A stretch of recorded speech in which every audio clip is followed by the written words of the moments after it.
હા, એસક્યુએલ ને તો હું ઓળખું, પણ એનો પૈણેલો ભાઈ કોણ આવ્યો? તો ભાઈ પૈણેલો ભાઈ નથી, એનો હગો ભાઈ છે PLSQL. તો આ છે એપિસોડ નંબર 12 RDBMS સિરીઝનો, જેમાં આપણે જોશું અત્યારે PLSQL. સો વિધાઉટ વેસ્ટિંગ ટાઈમ સ્ટાર્ટ કરીએ. સો PLSQL બેઝિકલી શું છે હું તમને પહેલાં કહી દઉં છું કે PL પ્રોસિજર લેંગ્વેજ અને SQL તો procedure language structured query language. So આ છે PLSQL. હવે જોઈએ ટેકનિકલ વેમાં કે એ શું છે.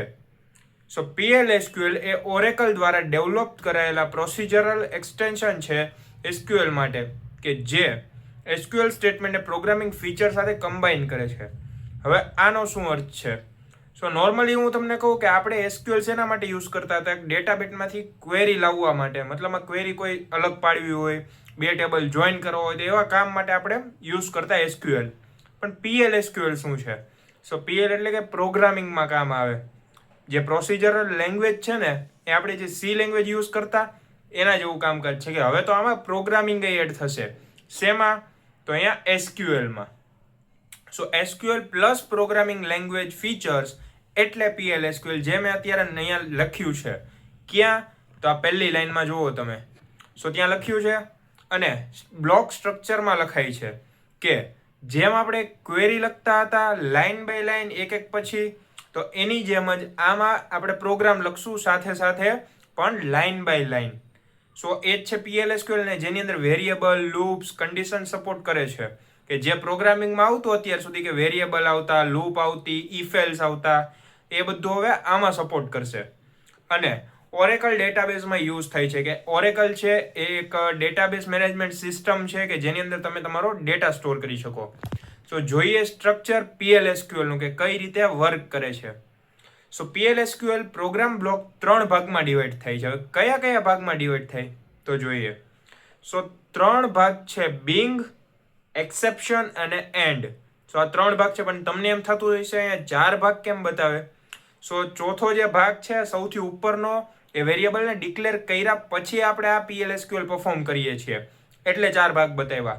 હવે એક એક કરીને આપણે સમજીએ. પહેલું છે ડિક્લેર, વેરિયેબલ ડિક્લેર કરવા માટે.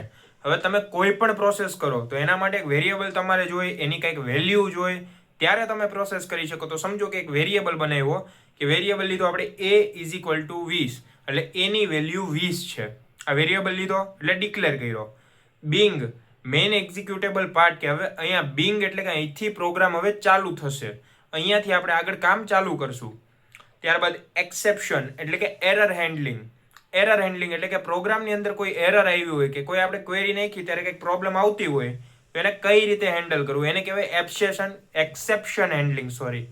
Exception handling. અને એક્સેપ્શન એટલે એરર, ને હેન્ડલિંગ એટલે હેન્ડલિંગ જ થાય, એટલે એરર હેન્ડલિંગ. ઓકે, સો એને કહેવાય એક્સેપ્શન હેન્ડલિંગ.